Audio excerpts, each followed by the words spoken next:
Good evening, Assalamu alaikum wa rahmatullahi wa barakatuh, and welcome to News in Focus. My name is Farah Hospital. We'd like to thank you, the viewer, for staying with us here on Hilaal TV, DSTV channel 347. Of course, this week we are continuing our series of women in politics. We, of course, interview representatives from each of the political parties within the spectrum here in South Africa. So for the next half an hour, I'm going to be speaking to the economic freedom fighters, and I'd like to welcome Paulnita Marais, who is a member of Parliament. Paulnita, good day. Thank you so much for joining us here on News in Focus on Hilaal TV.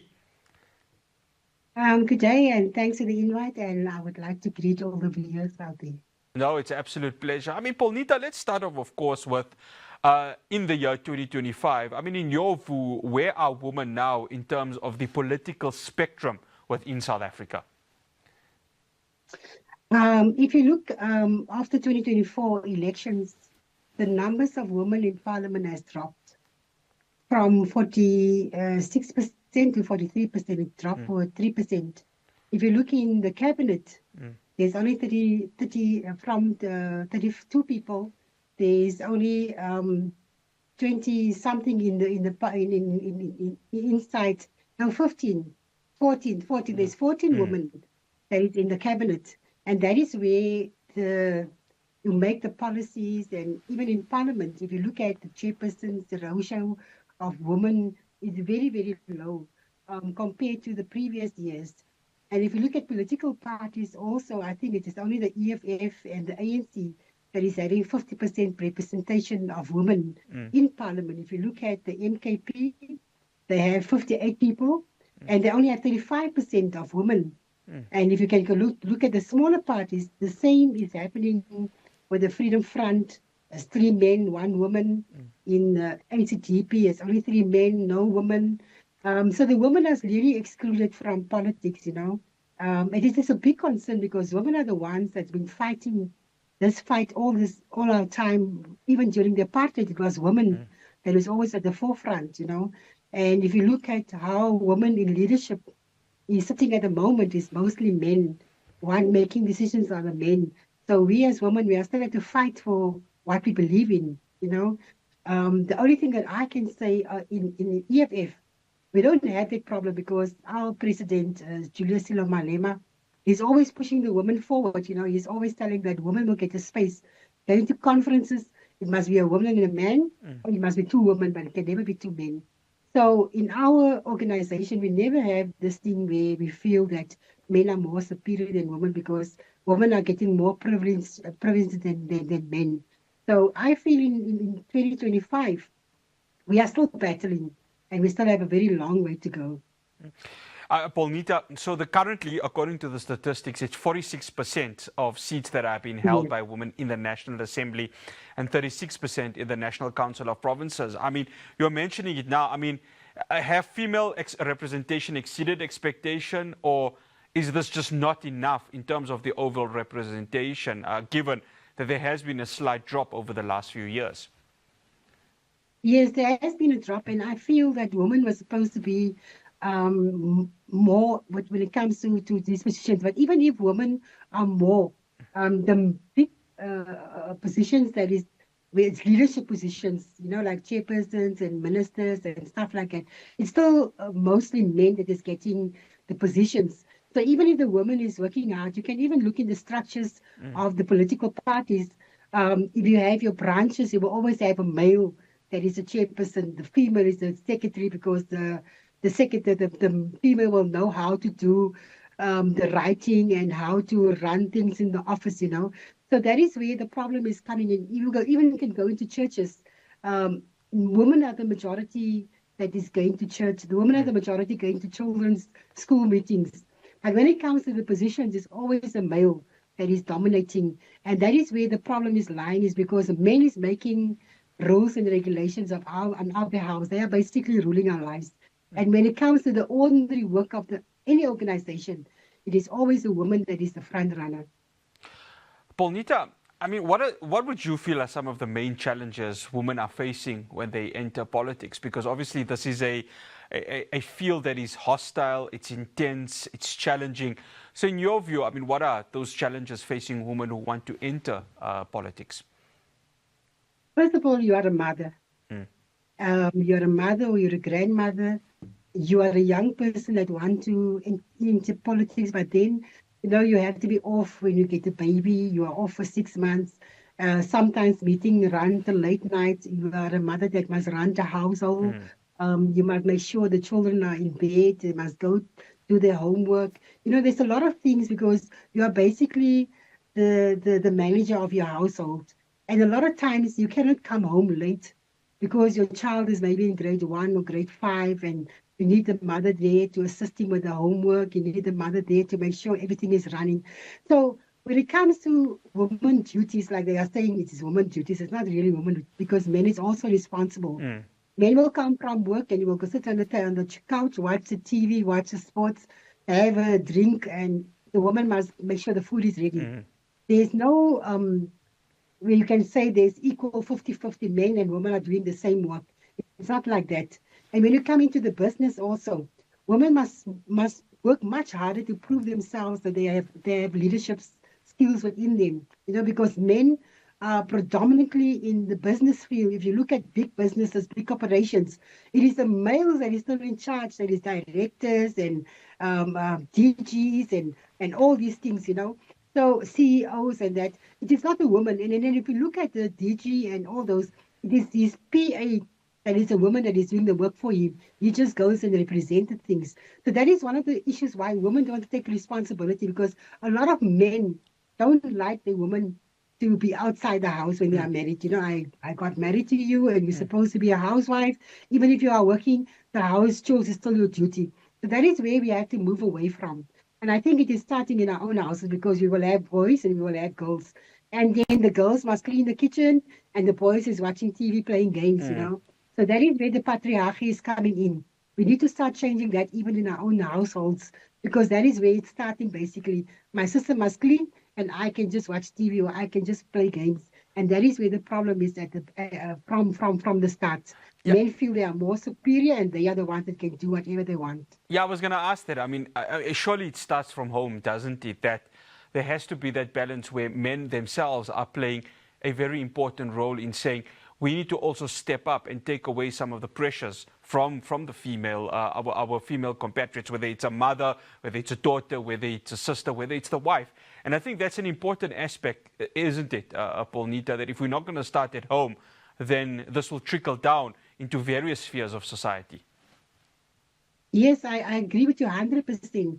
Because if you look at the duties that the girl child is having in the house, there's different to what the duties. The boy must go work outside. He must go clean the yard, he must go clean the stoop. But the girl is responsible for the house inside, the cooking, the cleaning, the washing of the dishes, washing of washing. Mm. But the men are not doing that. So when they go out of the house, they go to university and colleges, they are lost because they don't know what to do. And I think as we as parents, we as mothers, Mm. we should start teaching our boys, this is an equal society because when you're going to get married, you ask your wife go to hospital. Mm. She's going to be in hospital for 3, 4, 5 days having a baby. You in the house have to clean the house. You have to wash the dishes. You have to do the washing. You do all those things. So we need to teach our boys from a small age that, you know what, pick up where you have mess. Pick up your toys, put your toys back in, pick up your plate because they will just leave the plate there in front of the TV room and then mother must come pick it up. So I think that is where it's starting. It is starting from home and in a very small age. Uh, Paulnita, before we go to the break, from globally, we see women still underrepresented in high-level political positions. You get very few female prime ministers. You get very few female presidents. I mean, what do you feel needs to change in order for that to happen, where we see more female representation in higher levels politically across the world?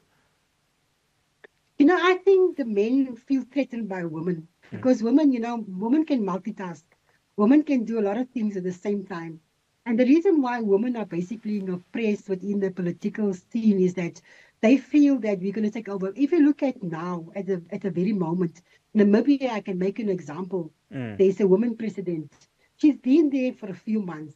And that woman has changed the landscape completely.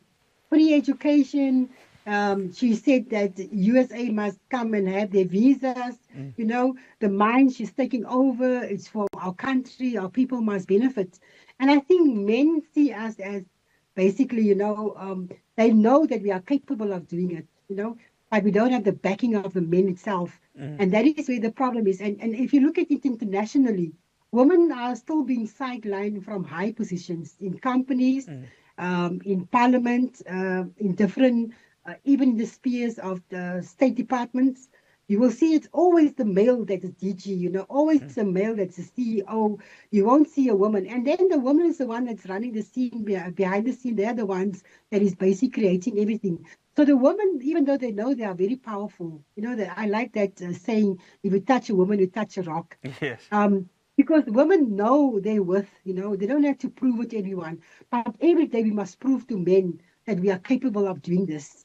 Even if you drive a car, you made the smallest mistake, then the men will say, yes, because it's a woman driving, They undermine women like, you can't do the smallest thing of just driving a car, And then they will say, yes, you woman, no, you can't drive big cars, but you want to drive big cars, You can't even reverse the car. And it is so wrong because it's not all women. Maybe a new girl that is just starting to drive. But we that have been driving for years, we know exactly what we are doing.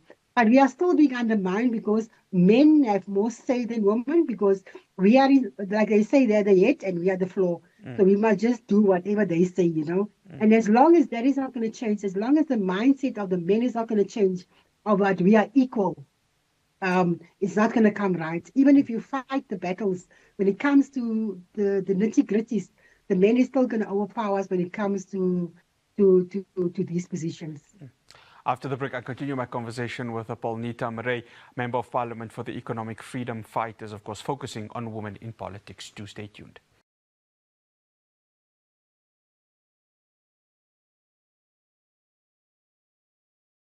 Welcome back to News in Focus. I'm still in conversation with Paulnita Marais, EFF MP. Paulnita, we can't not talk about Women's Month without focusing, of course, on the scourge, the pandemic that we are going through, and that's none other than gender-based violence. I know the party that you represent has been a big advocate of trying to combat gender-based violence.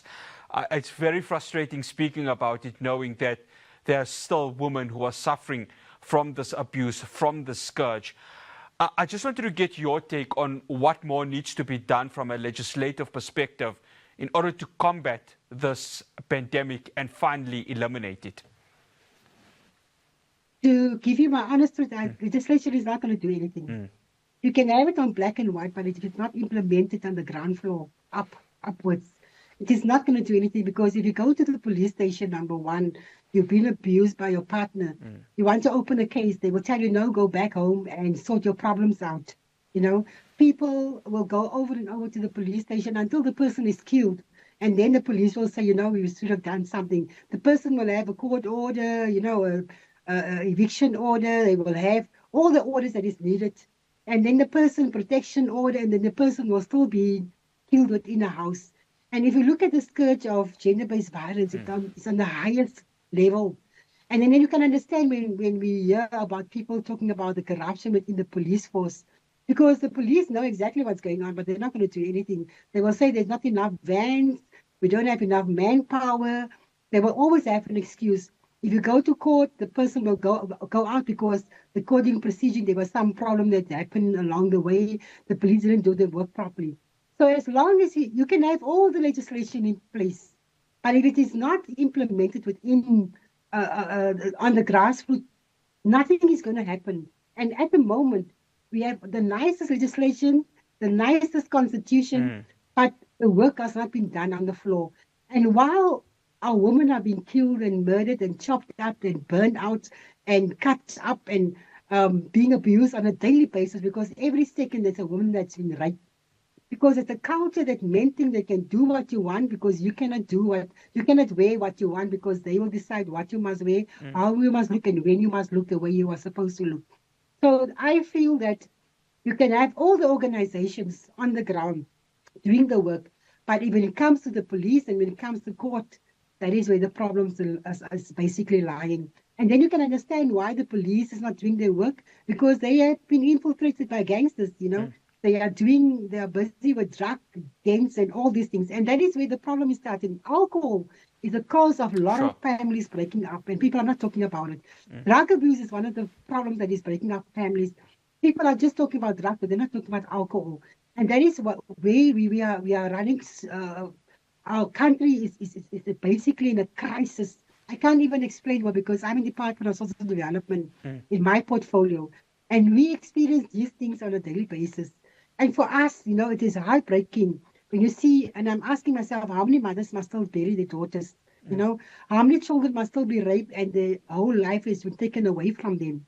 And nowadays, they don't just rape the child, they just kill the child. And every day the news is going on. And I blame the leadership of our country. Mm. Our president of the country don't have the backbone to implement the things that's supposed to be implemented. Mm.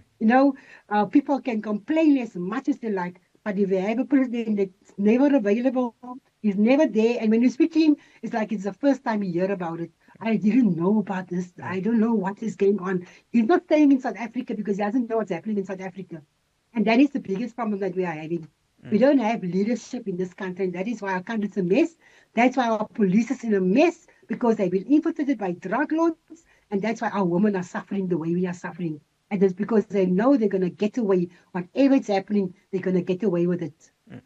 Paulnita, I know the EFF has been a strong advocate and supporter of Palestine and for its liberation. I'm sure you and many others are seeing what is currently happening in Gaza right now, the starvation. As a mother yourself, as a woman who sees what is happening to the children of Gaza, to the mothers of Gaza, to the women of Gaza, it's painful, isn't it? And just seeing what is happening there right now, you sometimes are lost for words. I just wanted to get your take on what you're seeing right now as we obviously commemorate the Women of South Africa for Women's Month. It's hard not to not look at what is happening in Palestine and especially in Gaza. Yes, I agree with you. Me as a mother, as a grandmother, it is so heartbreaking to see small little children grabbing just the mealie meal that came, the meal, the food that was just thrown down there.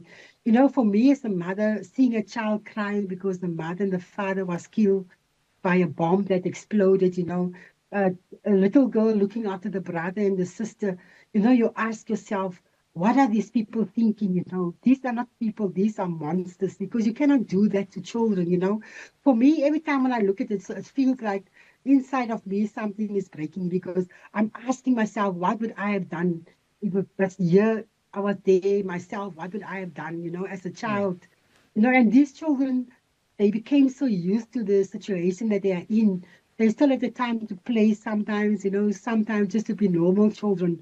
But I don't think that children is ever going to be normal. If they survive this whole Holocaust that is happening there now, because what they are basically doing, they are killing. And they are killing because they want to get rid of all the people there in Palestine. I don't know how these people are sleeping at night, because for me, it is just a nightmare that these children are going. It's like a nightmare that doesn't end. It's like it's a never ending story. So for me, it is so heartbreaking, because as a mother, as a grandmother, as a woman, it is something that you can't explain. It is just something that is tearing inside of you, because you ask yourself, when is it going to end? Mm. How many more people must still die? How many more children must be without parents, must be orphans? And what is the world doing about it? Every day you see how people are standing up for Palestine. But it seems like no one is listening really, because if you look at the USA, the most useless, stupidest, racist president we ever had in your life, and they feel fit to vote him back in power again. And he's the cause of all this nonsense. Um, so I just feel, it is just terrible. It's one of the worst things that you can imagine. I think South Africa, we had apartheid, Mm. but we didn't have the killings the way it is happening that side. And that is why I feel my organization is standing for the rights. They've been talking about Palestine in all our rallies. They've been talking, wherever we are going, we talk about Palestine. We are the biggest supporters of Palestine. We say that the embassy of Palestine must close. Ramaphosa is just saying these things. He's just You mean doing the it for embassy of mere Israel, exercise. Paulnita? I mean, Yeah, yeah, sorry, the embassy of yeah. Israel. The Palestine, the president is just doing this mere this tick box. I have done that. I said they must go to court and fight the thing in court. But why doesn't he close the Palestinian embassy in South Africa? These are murderers. These are people that you cannot live with. They're supposed to be locked in jail and never come out there again. Mm. So, yes, my view is our organization, we support Palestine 100%. We know what's happening there. Our hearts go out to all the families there. And I hope this can really come to an end now. Paulita, I have to correct you. It's actually the embassy of Israel. Sorry, I know it's Israel. fine. Yes, sorry, The man. intention is I there. I get so know. upset. I get so upset when I just think Yeah, no, about no, it. no. I completely Uh, understand. I completely understand, Paulita. Paulita, we've just got 1 minute. Do you ever foresee a possibility of a female president within our country? Your 1 minute starts now. In our country, Yeah. while the ANC is in power, no, I don't think so. Okay. I don't think that they ever going to give a woman a chance because they don't want to be led by women. And if you look at a lot of the traditions, men are in charge of things.